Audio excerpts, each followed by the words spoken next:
So today is September 28th, 2025, and I thought it'd be fun to poke a couple holes at the rapture hysteria that we've recently encountered. Now, one of the things that was used to justify September 23rd, 2025 as the date was the biblical character of Jacob, natural Jacob. He was apparently 77 years old when he started working for Laban to retrieve his first wife. And because the natural modern state of Israel was founded in 1948, 77 years from that equals 2025. And I guess that's his first marriage, implying the marriage supper of the Lamb, hence rapture. Do all the prophecies go back to zero? Does Daniel's interpretation of Jeremiah's 70 weeks of years, is that on zero as well? Do we have to start counting that over again? Now, the problem with the dispensationalists is that they don't understand that, yes, while natural Jacob changed his name to Israel, birthed the nation, the ancient nation of Israel, there's actually been a massive covenantal change that they seem to have missed.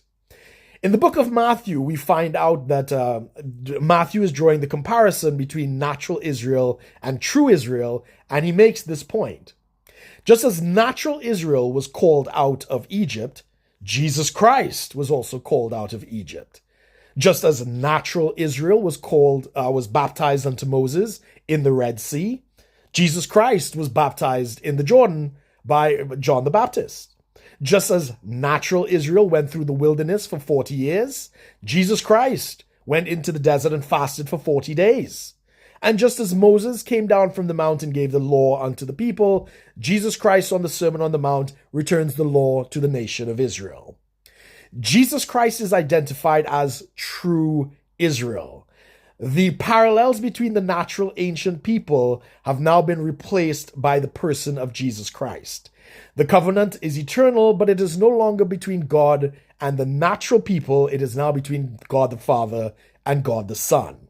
Now, this is not, I know they're going to hit me, oh, it's anti-Semitism and all this other sorts of nonsense.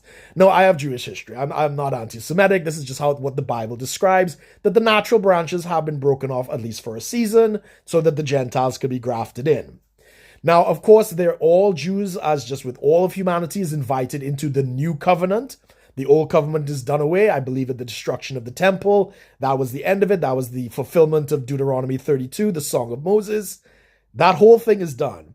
So for dispensationalists to look past this massive covenantal change that's described in the book of Matthew and look to the natural person of Jacob to try and get any significance, it's just comical. It's just comical to me.